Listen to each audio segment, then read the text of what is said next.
I am back to crochet another book cover as a granny square, and I am talking about A Court of Wings and Ruin today.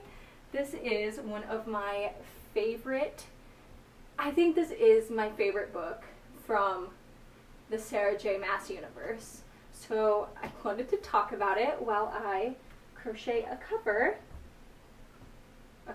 granny square to match the cover. This book starts off, first off, spoilers, but this book starts off with Feyre being a spy in the Spring Court, which it was such a good plot point, but also it's like, what a brave thing to do. Like, that would be so hard to go back to your, like, abusive ex's house and live there with him. Like, that would be really hard, but it was really smart of her to destroy the court from within, and nobody thought her any of the wiser. They couldn't even see what she was doing, and I like how smart and quick-witted it made her look. Her little sunlight scheme when the priestess, why can't I remember her name? Anyways, when she was like acting like she was all holy and mighty and planned for the sun to come up the right way, and Feyre had just moved the stone 2 inches over and stood at the right angle where the sunlight hit her instead, was such a funny little bit, and it was like very smart to show that. And I love the little banter that Rhys and Feyre had through the bond after that. I think their little banter down the bond makes it like more fun and more like romantic, and it just shows off the fun, silly, goofy side of relationships, even in like a fae fantasy setting. And I think that's like really nice to read. A lot of people skip over the little like banter, and I think that's like one of the best parts of books like these. Feyre letting Tamlin's temper hurt her was such a smart move, because it did show that what he was capable of, even to the person he like sold out his whole court for, he was willing to hurt and couldn't control himself around. So it just showed like how weak he actually was. It was like a very smart move on Feyre's part, although very scary. Like, if you were in that situation, you let it happen. Very scary to me. Hybern's twins, or whatever they were, Hybern is the uncle of the twins. There's some little bitches, I'll tell you that. Like, them poisoning everybody and taking away their powers, like, what was the plan for that? First off, were they just going to hurt them? What were they going to do? And second off, like, that's crazy. It lasted like almost a week. It's insane to think that they could do that. It's really nice that they could show that they could do that, but also really, really crazy. I'm actually glad that Feyre stopped, I think, why do I want to call her Enith? Maybe that is her. The priestess from hurting Lucian? I don't know which way you say it, but I'm going to say Lucian because that's how I read it.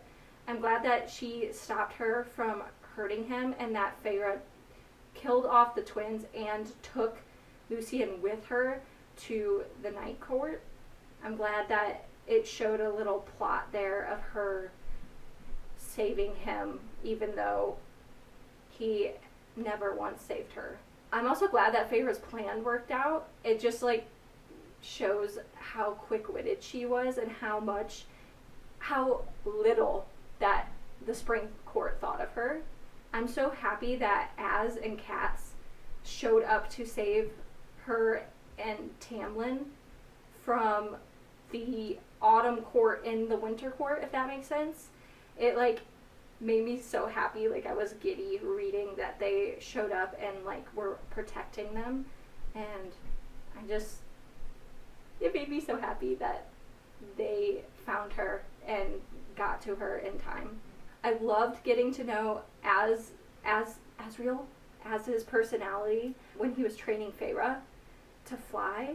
I think it was such a good glimpse into like him as an actual person and not him as like someone who's in love with Mor or pining over Mor or the Shadow Singer. It was just him as a person, and I enjoyed reading that a lot, and I think that it is good plot line to show him as like, I'm gonna say a human being, but as like a Fey male, instead of just like having him be a side character. Like, he now has some personality and plot line to him, and I enjoyed that, and I liked getting to know his story a little more as well. Not off topic, but off topic, I want to visit Valaris's library so badly.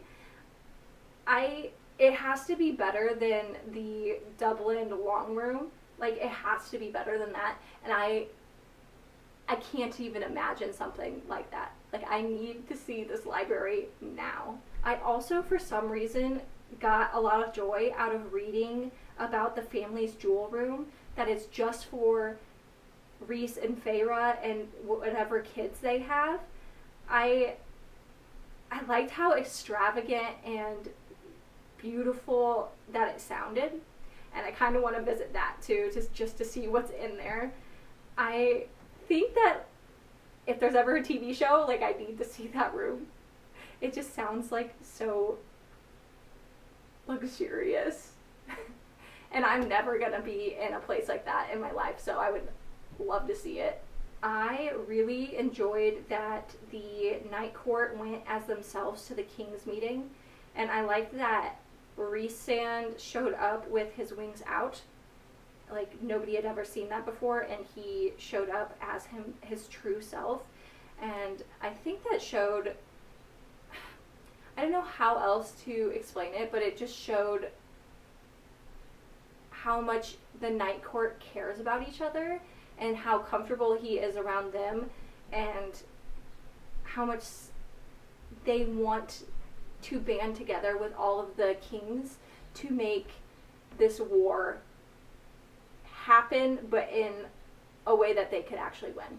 Like, he is showing his true self, he's putting himself out there to hopefully get everybody together, and it was brave of him to do.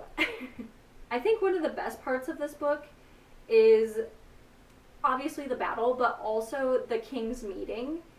I think that it shows how close the Night Court is, and I really love that. It shows that Feyre has powers. It shows that Tamlin is a little crybaby bitch and will sell anybody out ever. And then it just, like, the fights, I, like, pop off as for going against Eris. Is that how you say his name?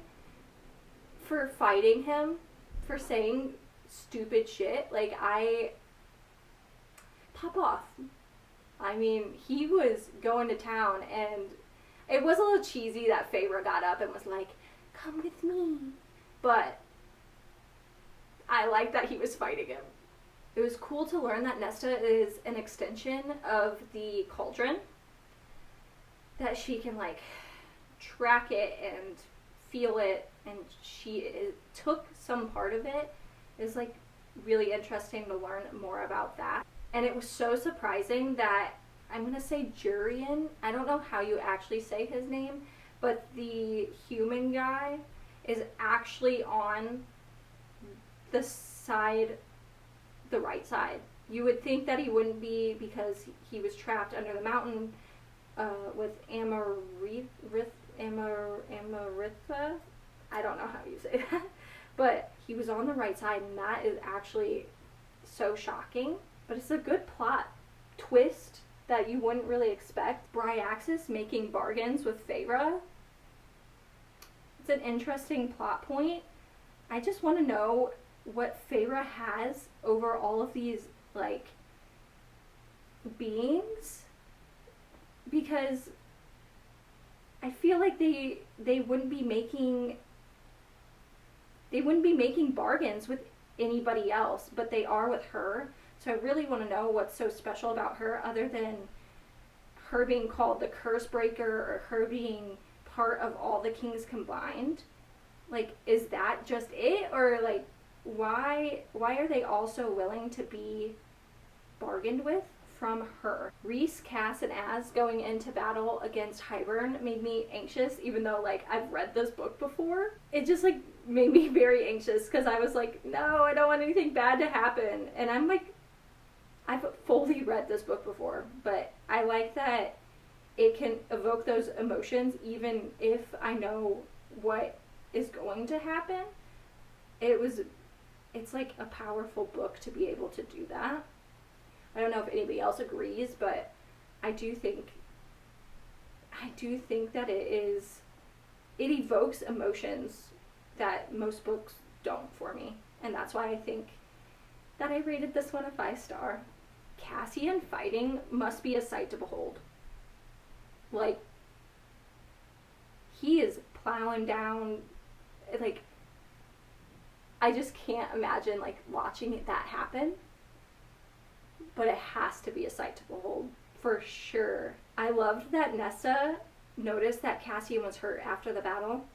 Nobody else did, and Nesta instantly was like, you're hurt. She's been watching him. Woo! It makes me excited for the Nesta's book, the 2 from now, I believe. I loved that Feyre led Enos. Is that her name? I don't know. I love that Feyre led the priestess and the Hybern soldiers to the Weaver and just let her eat them. That was a smart move. She was booking it too. It was smart of her to do. I can't say that it was smart of her to go there by herself to find the cereal, but it was smart of her to do. I almost cried when the cereal died because Feyre was like, he was a dreamer as well. Like, he was just a dreamer. And I was like, oh no, he was the dreamer! And he never got to see any of those dreams come true. It made me really sad. I'm actually really happy that Feyre has someone who cares about her other than, like, Rhysand. Because Moore cares about her so much, and it was really nice to read that she had someone else on her side that wasn't just her partner. Even if it is her partner's cousin, like, it is another female, and it's someone that she can talk to other than her partner, and it was really nice to see that relationship bloom a little bit in this book. I just wrote down in my notes, Amren has a boyfriend, Amren has a boyfriend. And it was really sweet at the end where she's like, I watched everybody fall in love and dream and hope, and I think that, like, talking to her boyfriend, like, I think that you gave me that as well. I love that. In my notes it says, when Tamlin helped Feyre escape Hybern, but it doesn't say Tamlin, it says Tampon, which, very, very fair assessment. Everybody does call him Tampon. But when Tamlin helped Feyre escape Hybern, it just, I don't know how it made me feel other than, like, I'm glad that he did. I'm glad that he helped her. The fact that he, at the end, was like, I just, like, be happy, Feyre. I'm glad that he helped her get out of the situation. He helped her use her wings by sending wind underneath. I don't know how to explain that. I'm glad that he helped her, you know? Ooh, the quote, my weakness has turned into my strength, and she wasn't talking about her wings, she was talking about Tamlin. Woo! I also have, more is gay, with a bunch of exclamation points, and that's all I have to say about that.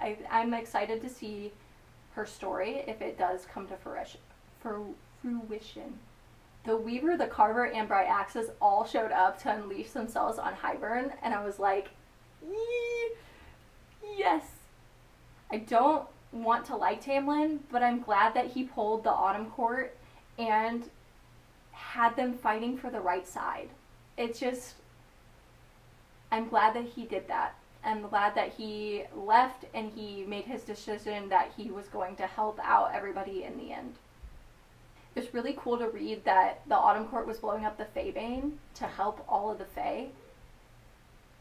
Whether that was because of Tamlin or because of Jirian, I don't know, but it was really cool that they were getting in there and blowing it up before it could be used on their, it's not enemies, their alliances. That's not the right word either, but you know what I mean. Nesta shouting Cassian's name to get him out of the way and saving his life that way gets me excited to read her book. It does. I'm not saying that's my favorite book, I'm saying this one is, but I like the snippets of every relationship in this book. It's really fun to read. The Bone Carver knowing that he was going to die and still showing up to fight is such it's such a big thing in my head, even though it's really not that big of an issue or a plot point, but it's just, he knew that his death was coming and he still showed up to fight with Feyre after she proved that she was worth it. And it was really cool to see him like backing everybody up, even if he really didn't want to be there. He was there to help save people, even though he is some type of death incarnate, you know. He came to help out people, and that was really fun to read. Daddy Akron showing up and having a fleet of ships, 3 ships, named after his daughters. And he told everybody that he had failed his daughters and didn't want to fail them anymore. Oh no! And then he dies. That's so sad. The fact that he like came in and was like, I love my daughters, I'm doing this for my daughters, and he finally started doing something for them, and then he dies. That's very upsetting, but very good plot point. Cassian's final words to Nesta were gut-wrenching. Gut-wrenching, to me at least. I bet it would be to you as well. If you're this far in this video, you understand what I'm saying. I'm also going to say pop off Elaine for killing Hybern. Who knew she had it in her, you know? A sword, the truth teller, to the neck? Pop off Elaine. That's all I have to say. I was mad at Amren for lying to Feyre, but I'm really glad that she was unleashed on Hybern and ended the battle just like that. Like, it was really fun to read, but I was kind of upset with her for lying to Feyre. My notes say, now Rhys is dead. What the fuck is this book? His last I love you being a goodbye is heartbreaking. Quite frankly, no notes.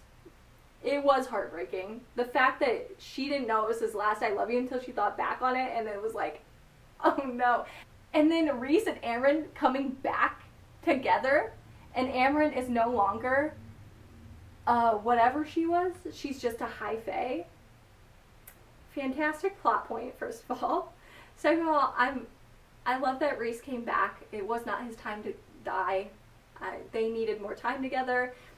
I'm very glad that Amren came back, even though, like, she's not that big of a plot point. Obviously she is, but she's not that big of a plot point. So I'm glad that she came back as well, and that she gets to live out her days probably with her boyfriend. That makes me really happy. But that is all the notes that I have on this book, and all I really wanted to talk about. You guys should leave your favorite part down in the comments, and let's chat about it, because I really like this book, and I would love to chat to anybody who wants to chat to me about it. But this is the finished Granny Square.